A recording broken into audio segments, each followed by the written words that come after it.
गौरक्षा और यमुना शुद्धिकरण को लेकर संतों ने भरी हुंकार। बरसाना में हुआ संत सम्मेलन। बरसाना माताजी गौशाला बरसाना में चल रहे 9 दिवसीय गौ भक्तमाल महोत्सव में मंगलवार को संत सम्मेलन आयोजित किया गया, जिसमें ब्रज के सभी प्रमुख संतों ने भाग लेकर एक स्वर में गौरक्षा और यमुना जी की शुद्धिकरण को लेकर कुछ प्रस्ताव पास किए। सभी प्रस्तावों को ध्वनि मत से पारित कर दिया। भारत के प्रधानमंत्री और उत्तर प्रदेश के मुख्यमंत्री को प्रेषित किया गया है। माताजी गौशाला में चल रहे गौभक्त माल महोत्सव के दौरान मथुरा, वृंदावन, गोवर्धन, बरसाना, नंदगांव, कामवन आदि सभी प्रमुख धार्मिक स्थलों से संत, महंत, मंडलेश्वर, मंदिरों की सेवायत और भागवताचार्य सैकड़ों की संख्या में एकत्रित हुए। सम्मेलन की अध्यक्षता महंत फूल डोल दास महाराज द्वारा की गई।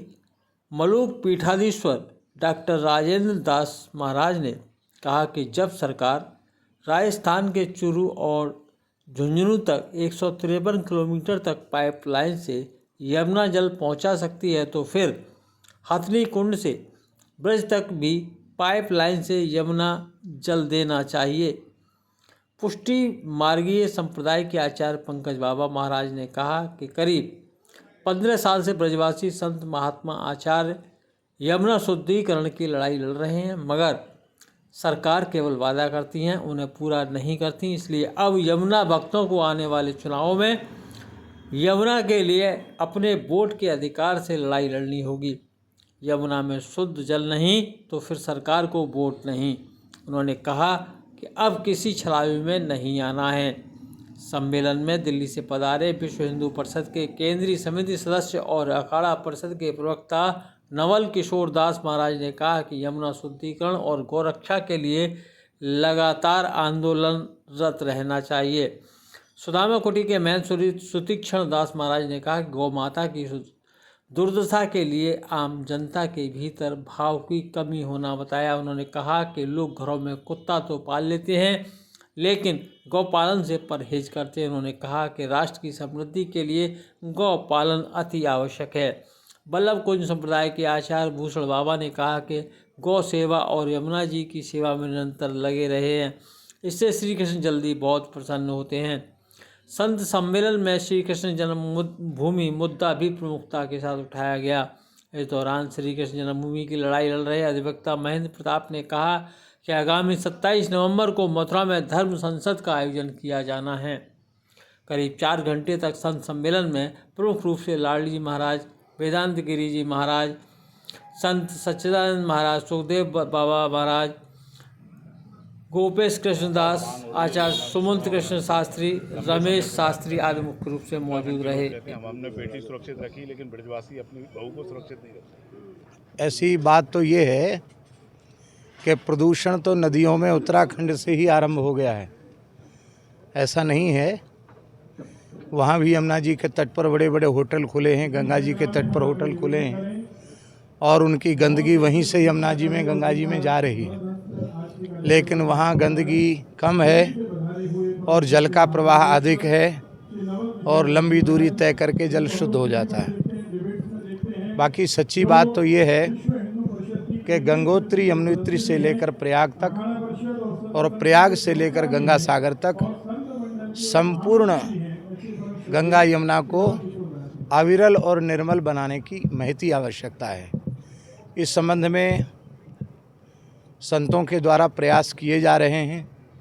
पूज्यपाद श्री रमेश बाबा जी के द्वारा बहुत बड़ा आंदोलन किया गया था, आप सबको ज्ञात है। ब्रजवासियों का, संतों का समर्पित भाव से इसमें पूर्ण सहयोग रहा, किंतु सरकारों के द्वारा, चाहे प्रांतीय सरकारें हों अथवा केंद्र सरकार हो, क्रियात्मक रूप से जो कार्य श्री यमुना जी के शुद्धिकरण के लिए, अविरलता और निर्मलता के लिए किया जाना चाहिए था, ईमानदारी की बात है कि वो अब तक नहीं हो पाया। केंद्र सरकार ने 175 किलोमीटर की लाइन राजस्थान के लिए यमुना से निकाली है, चूरू और झुंझुनू के लिए, तो क्या ब्रज के लिए वो नहीं निकाल सकते?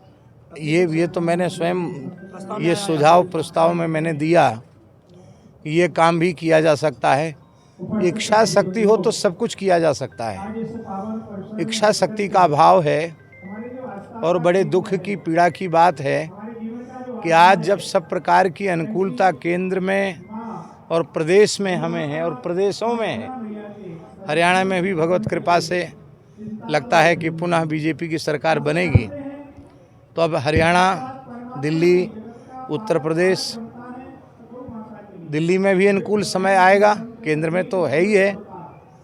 तो केवल अब कहने की आवश्यकता नहीं, करने की आवश्यकता है। क्रियात्मक रूप में कुछ किया जाना चाहिए। सबसे पहले तो जो गाद जम गई है 4-4, 5-5 मीटर की पन्नियों की, पॉलीथिनों की, उसको खोद करके उस कचरे को बाहर करके यमुना जी के जो प्राचीन स्रोत हैं उनको पुनः प्रकट करना चाहिए और यमुना जी के दोनों तटों को, चाहे उनमें कितने ही पुराने लोगों के आवास निवास बने हों, उनको विस्थापित करके और तटबंधों को कम से कम 2 किलोमीटर इधर और 2 किलोमीटर इधर तक सुंदर हरे भरे यमुना के तट प्रांत के रूप में, गोचर के रूप में विकसित करना चाहिए, जिससे देश की गायों के चरने की, घूमने की भी जो समस्या है उसका भी समाधान हो और यमुना जी का भी विशुद्धिकरण हो। महाराज जी, संतों की पीड़ा को संतों की सरकार ने सोच रही है, अगला कदम क्या होगा आपका?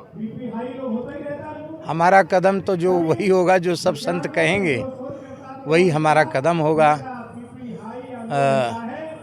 पूज्य बाबा महाराज और संत महापुरुष जो प्रेरणा करेंगे उसी को हम सबको कटिबद्ध होकर के करना चाहिए।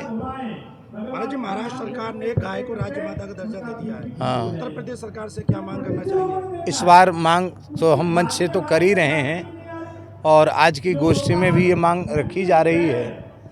तो कम से कम भाजपा शासित जितने प्रदेश हैं, छत्तीसगढ़ है, मध्य प्रदेश है, हरियाणा है, जहाँ जहाँ बीजेपी शासित प्रदेश हैं उनमें तो कम से कम राज्य माता घोषित होनी ही चाहिए।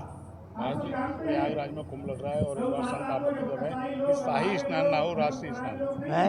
शाही स्नान ना हो, राष्ट्रीय स्नान हो। संतों ने बोला राष्ट्रीय स्नान, राष्ट्रीय शाही ऐसा शाही होता है स्नान कि का नाम बदलने की मांग उठ रही है। राजसी स्नान। शाही स्नान था, उसका नाम परिवर्तन, मुगलकालीन नाम है, हाँ। इसलिए उसमें नाम बदलने की हो रही है। क्या कुछ कहेंगे इस पर? जैसा बड़े लोग फैसला करेंगे, हम लोग तो छोटे हैं, बड़े लोग जैसा कहेंगे उसमें हमारी सहमति है। जी, तिरुपति मंदिर में जो एक घी के प्रसाद का मामला आया है, ऐसी दोबारा ना हो। ये केवल तिरुपति मंदिर की ही बात नहीं है, ईमानदारी की बात ये है कि अब हिंदू समाज को, सनातनी समाज को, वैष्णव समाज को यह निर्णय करना पड़ेगा, यह संकल्प करना पड़ेगा कि जिन भी तीर्थों में, मठ मंदिरों में, देवालयों में वेद लक्षणा भारतीय देसी गायों के दूध, दही, घृत का प्रामाणिक रूप से प्रसाद के रूप में उपयोग नहीं किया जाता है, उनके प्रसाद को हाथ जोड़कर नमस्कार कर लें, उनको ग्रहण ही न करें। क्योंकि एक बार हिंदू समाज पथभ्रष्ट, धर्मभ्रष्ट उस अखाद्य को पेट में पहुंचा करके हो चुका है, तो अब इसका प्रायश्चित यही है कि हम लोग, कोई बड़े से बड़ा मठ मंदिर हो, वहाँ के प्रसाद में यदि पूर्ण गोवर्ती प्रसाद की व्यवस्था नहीं है तो उस प्रसाद को हाथ जोड़कर हम सम्मान कर लें, उसको ग्रहण न करें। ये आखिरी सवाल, अयोध्या का मंदिर बन चुका है, श्री कृष्ण जन्मभूमि को लेकर संतों के क्या विचार है, आगे क्या रूपरेखा? अयोध्या मंदिर निर्माण में जितनी समस्याएं थीं उतनी समस्याएं कृष्ण जन्मभूमि में नहीं हैं। उसका कारण ये है कि सैकड़ों प्रमाण उपलब्ध हैं, एकदम खुले खुले प्रमाण उपलब्ध हैं कि कृष्ण जन्मभूमि को तोड़ करके जो ओरछा नरेश महाराजा वीर सिंह देव के द्वारा बनवाया गया था मंदिर, उसको तोड़ करके औरंगजेब ने एक विवादित ढांचा उस स्थान पर खड़ा कर दिया। तो उस कलंक की निशानी को मिटना चाहिए और वीर मित्रोदय नामक ग्रंथ, उसमें इस घटना का विस्तार से वर्णन है। किसी की भी हो और सत्तासीन कोई व्यक्ति हो, सत्ता में बैठ कर के बहुत कुछ वैचारिक विलुप्त हो जाती हैं। उन वैचारिकताओं को, उन बिंदुओं को पुनः पुनः जागृत करने की हमारी पुरानी परंपरा है। ठीक है, वर्तमान जो सत्ता में लोग हैं, अन्य लोगों से ज़्यादा सनातन के प्रति, संस्कृति के प्रति उनका लगाव, स्नेह है, प्रकट है, हम उसे स्वीकार करते हैं, उसके लिए उनको साधुवाद भी देते हैं। परंतु ये भी आपको मानना पड़ेगा कि माँ बहुत ज़्यादा स्नेह करती है बच्चे से, परंतु गृह कार्य में इतनी आसक्त हो जाती है, उसे लगता है बालक और थोड़ा सा होता रहे तो मैं कुछ और 4 काम कर लूँ। बालक जो अधीर होकर रोता है तो माँ सब काम छोड़ देती है, बालक को गले लगा लेती है।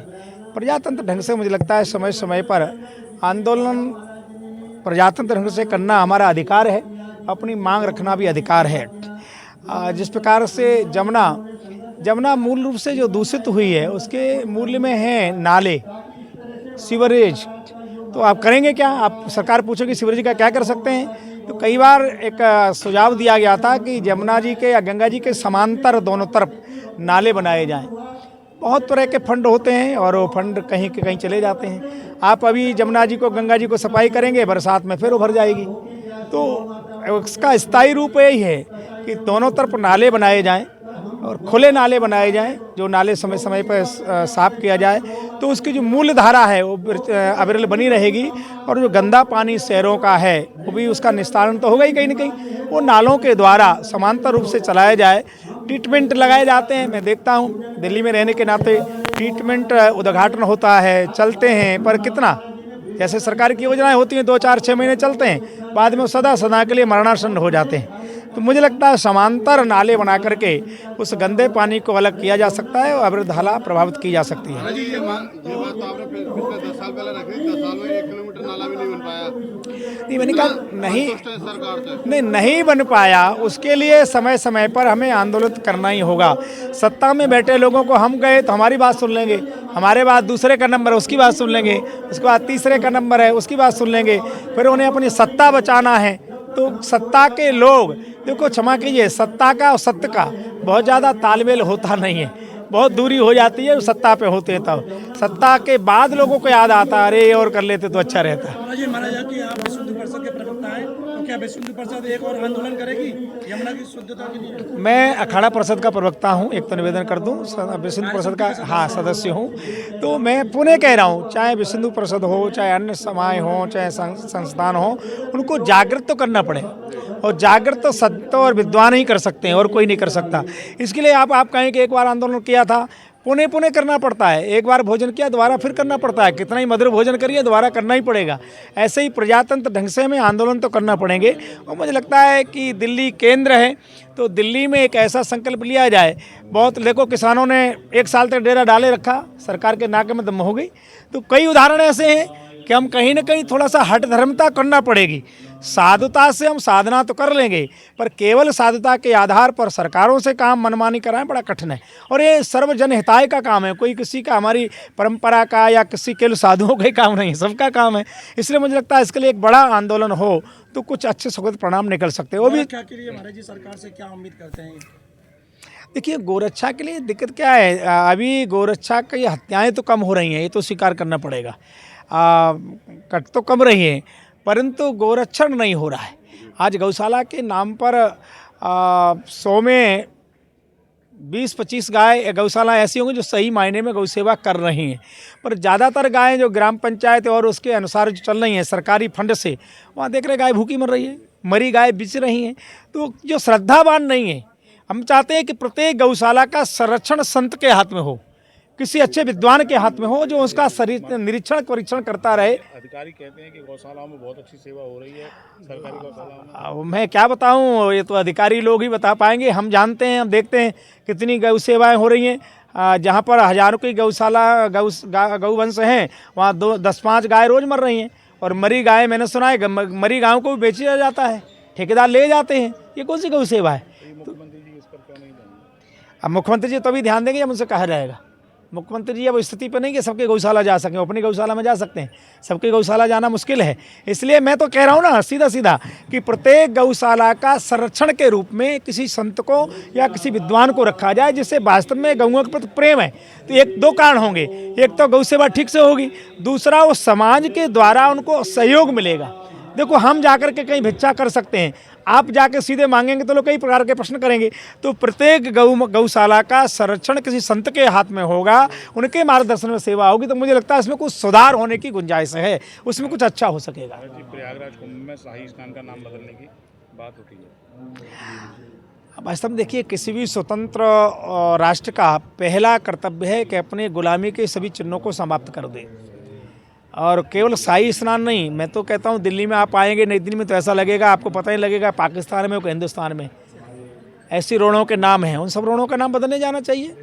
और ऐसे ही शाही स्नान पहले ये मुगल कालीन था, हमारा तो देव स्नान है, क्योंकि अखाड़े पहले देवताओं को स्नान, हम स्नान नहीं करते, देवताओं को स्नान कराते हैं, देवताओं का पूजन करते हैं, उसके बाद हम स्नान करते हैं। इसलिए देव स्नान नाम रखने में कोई, मुझे लगता है इसमें तो किसी को कोई आपत्ति होने नहीं चाहिए। और ये हमारा अपना निर्णय है, क्योंकि हमारा उत्सव है, हमारा पर्व है, तो हम जिस रूप से उसे मनाना चाहें, हमें स्वतंत्रता है, हमारा संविधान हमें स्वतंत्रता देता है, अपने धर्म को हम अपने अनुसार उसका पालन करें, तो उसमें तो कोई दिक्कत नहीं है। हम उसका नाम बदलना चाहते हैं। महाराज जी, राम मंदिर बन गया, कॉरिडोर काशी में बन गया, कृष्ण जन्मभूमि को लेकर क्या कहेंगे? विश्व हिंदू परिषद का क्या दृष्टिकोण? देखिए, जिस प्रकार से भगवान श्री राम का मंदिर भव्य निर्माण हो चुका है, कुछ काम रह गया वो पूरा हो रहा है, काशी कॉरिडोर बना है, और उज्जैन में भी महाकाल लोक बना है, मथुरा श्री कृष्ण जन्म की पावन भूमि है। और साक्ष्य के आधार पर, देखो अयोध्या भी हमें मिला तो साक्ष्य के आधार पर मिला, किसी की दया मेहर पर नहीं मिला है। ऐसे ही मुझे लगता है मथुरा में भी, मथुरा में तो भगवान विराजमान है, वहाँ ऊपर ईदगाह है, नीचे भगवान बाल रूप में विराजमान